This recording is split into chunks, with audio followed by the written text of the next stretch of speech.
And honestly, it's pretty wimpy to do that. To like Christians that speak the truth really boldly when they're in public environments and far away from people. It sounds so bold. It's not. It's pretty ignorant to do that, and it's not like Jesus. I think Jesus would not do that. I think Jesus would be at the table with people different than him, and he'd be listening to them, and he would be crying with them and praying with them and saying, I want to know what it's like to be in your shoes. And in that relationship, the closer you get to somebody, the more you earn a right to speak into their life.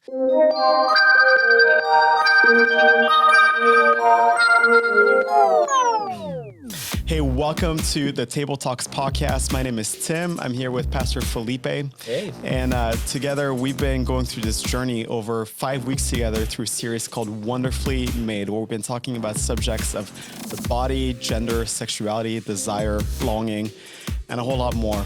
And these have been really important topics for us to be able to tackle together.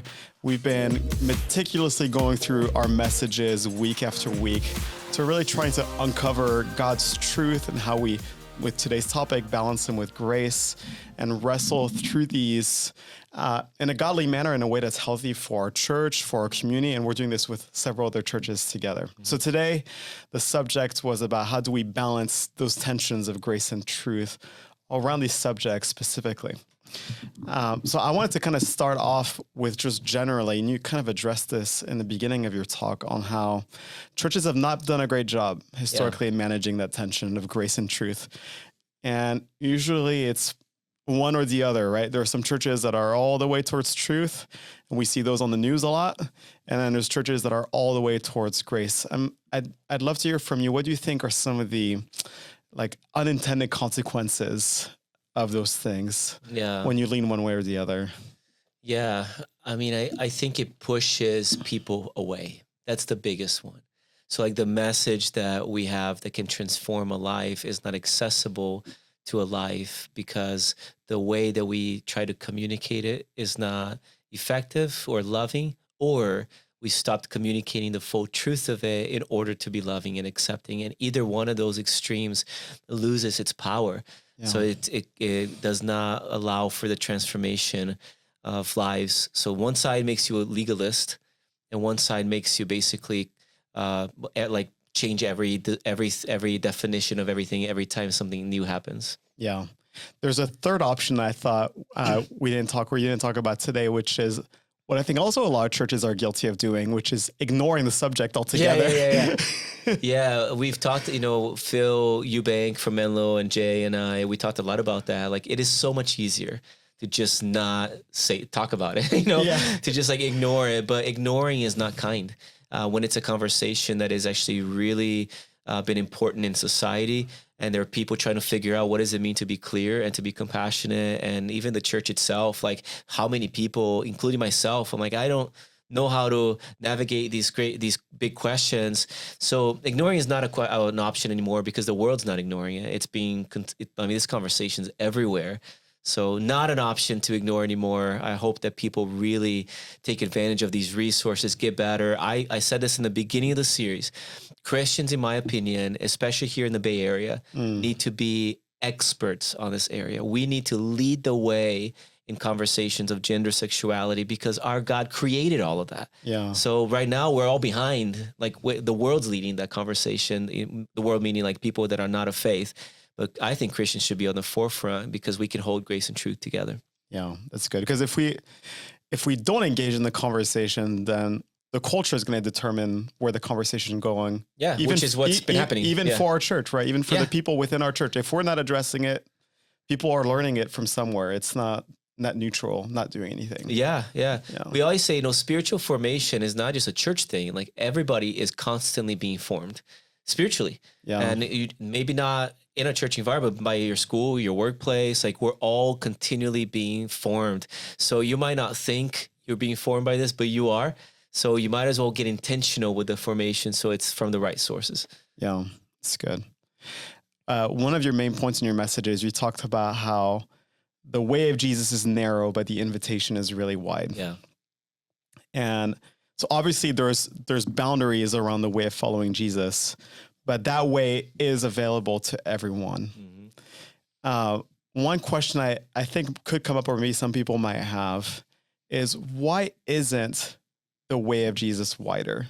Like, why isn't, and this might be a little too philosophical of a question to think through this hour after a full day, but why isn't it that his way is all grace? Yeah. Like, why does there need to be this tension? Why is it that God designed things to be that way?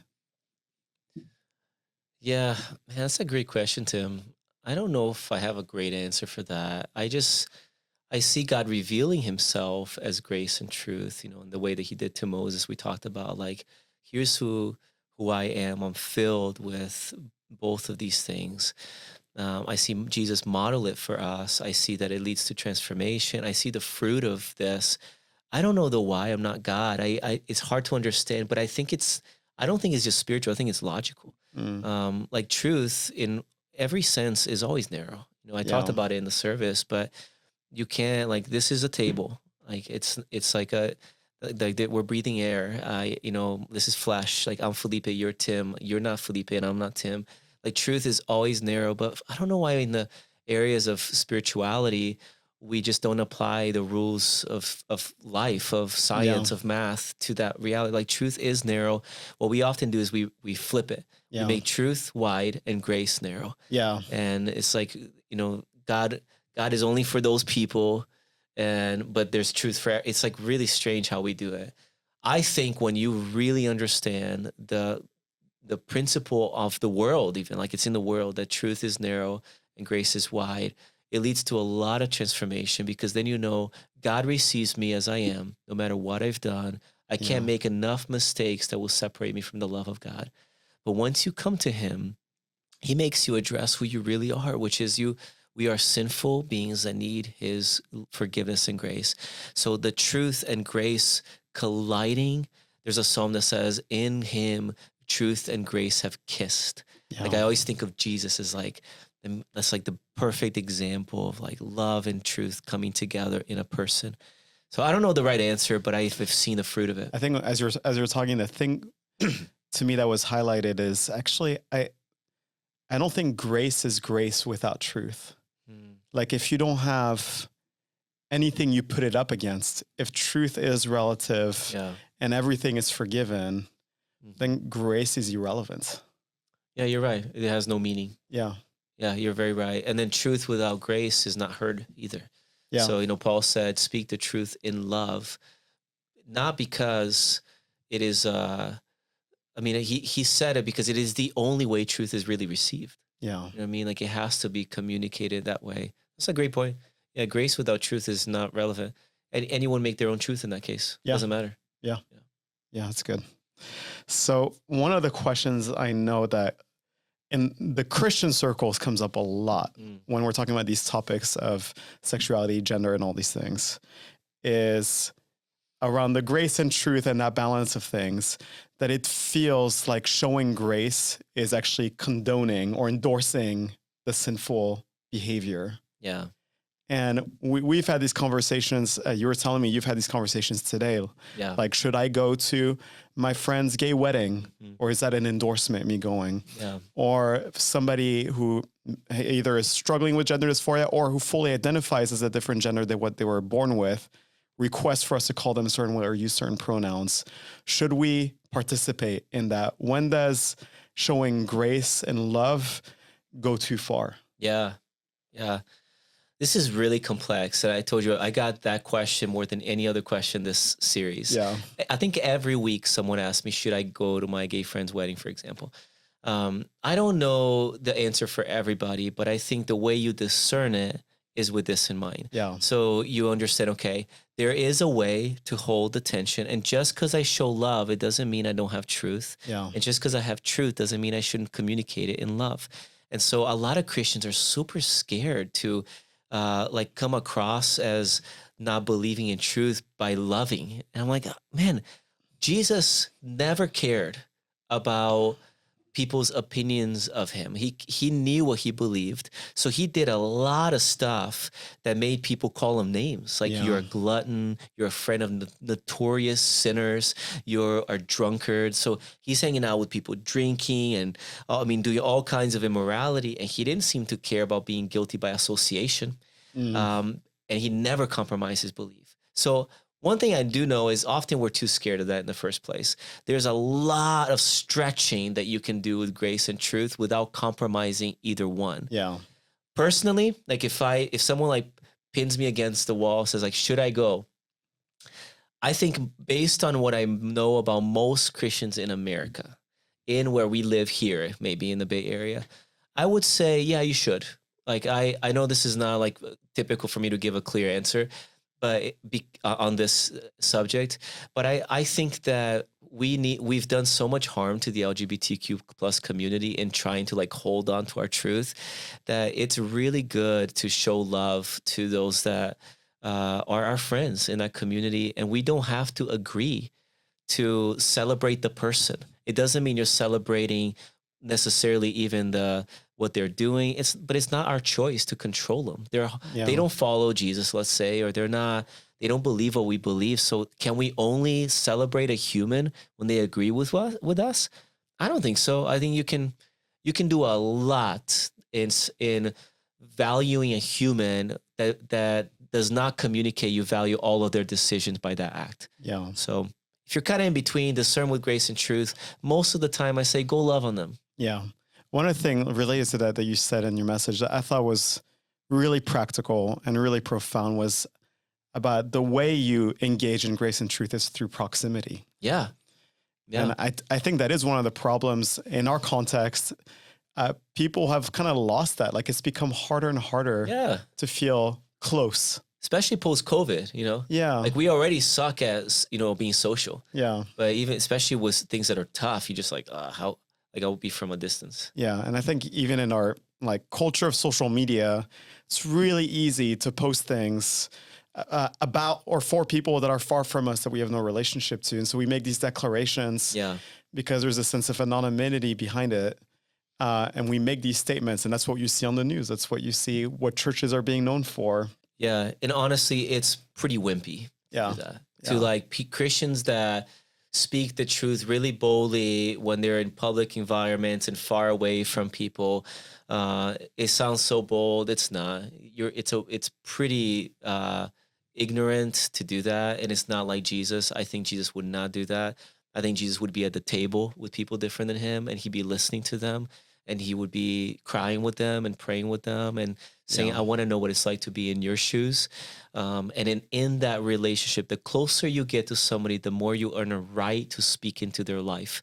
If you're not close to them, you don't have the right to try to change their behavior or life, Where do you think that reaction or that behavior stems from? Like, have people forgotten that the call of the mission to bring people to Jesus?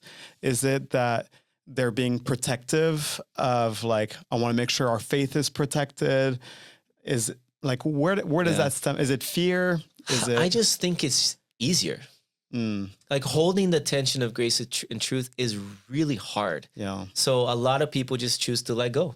Like, I'm not going to try to get close to you because I don't want to have to wrestle with what I believe in contrast to what you or to your lifestyle. And it's much harder for you to hold on to your belief and then be with somebody across the table that doesn't believe you, believe the same thing you do, and know how to love them in spite of it. Like, most people don't do that. So being gracious without truth is super easy. Everything counts. Being truthful without proximity and grace and love is super easy. Yeah. So I think that's why people that change society, though, people that transform a region and a workplace, which is our goal at Echo, like, we're here to see the Bay Area transformed. We need to be people that hold the tension and be strong enough to say, God, I won't compromise my faith or your word in loving people, and I won't compromise loving the unlovable just for the sake of what I believe to be true. So there is a way to hold both together. Jesus modeled it. I think when the church does that, we're powerful. It's unstoppable. Yeah. Another thing I think is a motivation for choosing one of the extremes is I think our culture rewards it. Like, you get the clicks. Yeah, when absolutely. you go to the extremes. You're very right, man. There's so many clicks for that. People that go nuts and hold up signs Yeah. or just go affirming everything because there's no truth. It sounds way sexier to do that. Yeah, yeah. Yeah, it just leads no impact. Like Yeah. there's no transformation. One of the craziest things that I heard often by David Bennett, Sunbird that was with us, people that walked in the journey of LGBTQ plus experiences, they consistently would say, man, they would go to a church that let go of truth, like that would be even what some would call all affirming church. That's like not quite hold to the truth of the scripture for the sake of trying to love people. They all described it very similar. They said there was just no sense of the presence of God there. Mm. And I remember asking David and Son the same question, like, tell me more about this. Like, there's just, you don't sense the presence of God in those places that let go of the word of God. Mm. But I think it's also true of the opposite. Yeah. You go to some churches that's like no grace, no acceptance. They don't know how to, and you're like, where's Jesus here? Jesus is not there because Jesus, it lives in the tension of the two. So the glory of God is revealed when a community of people hold the tensions. And I think in that there's something beautiful that unfolds. That's good. Wow. So we've been in this journey. I think the series, we can even say, is like the beginning of a new season for us as a church. Mm-hmm.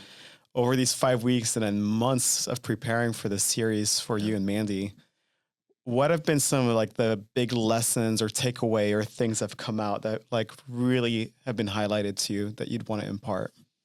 Yeah. I was nervous about this series. Yeah. I think I just seen so many people get hurt through this, and I wasn't sure even if like how to communicate truth with grace and properly. So we've studied and prayed like crazy, and I wanted to make sure the LGBTQ plus community felt included and felt heard and listened to as well. And all of that was difficult. I think what shocked me the most was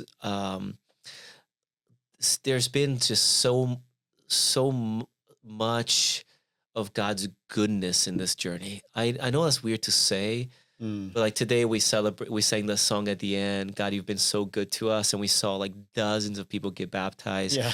And I thought this is a very appropriate song because God's been very good. And I talked to Stephen, our campus pastor of North, and he said, as I finished preaching the third message, which was like the final one I did for the series, he said, hey, before you go into the lobby, I want to remind you, remember months ago, we talked about, I wonder what it would feel like to finish that series. Like if we're going to be like regretting we did it, you know what I mean? Like what's it, because it felt so out there, like far away. Yeah, let's go hide ourselves behind the couch. Are we going to be like in a closet? Like hold a blanket. And then here we are like singing the song and dozens of people getting baptized and, people's lives been very transformed.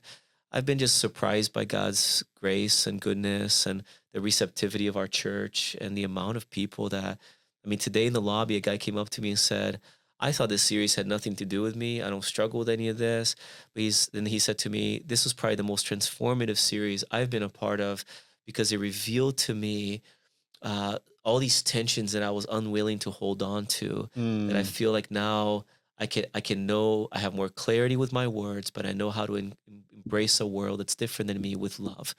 And I just been pleasantly surprised by all of that. Yeah. It's filled me with hope. Like I felt always unequipped or always felt like I didn't have a good answer to give. Me too. In a way that was loving, that gave something that was like satisfying for if I shared this with my gay friends and neighbors, that it wasn't cheap or a cop out or asking too much of them in a sense.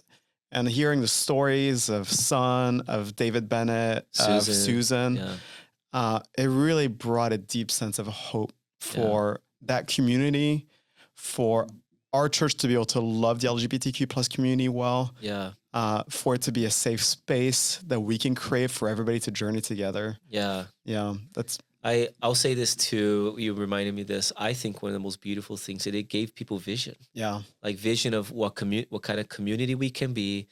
Vision for those in and not in the LGBTQ plus community of what God can do through us. And I think that was very beautiful.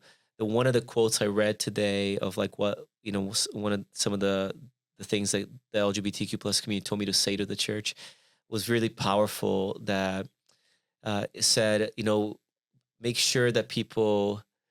I want to make sure that they know that they don't have to compromise truth in order to love me. So listen to me, walk with me, be with me in the journey. All of those things are just so important because now we have vision. There's a way for us to walk together in loving community and watch God transform all of us to become more like Jesus. Yeah, that's awesome. Well, what a thrill of a journey it's been for 5 weeks together. I hope that you were encouraged by the series and by our talks. Again, we have a bunch of resources related to the series that we'll put the link in the description for. You can catch all the other talks there as well in the playlist for our series here on our YouTube channel. And hopefully you were encouraged by this, you were blessed by it, and we'll see you again on the next one. Bye.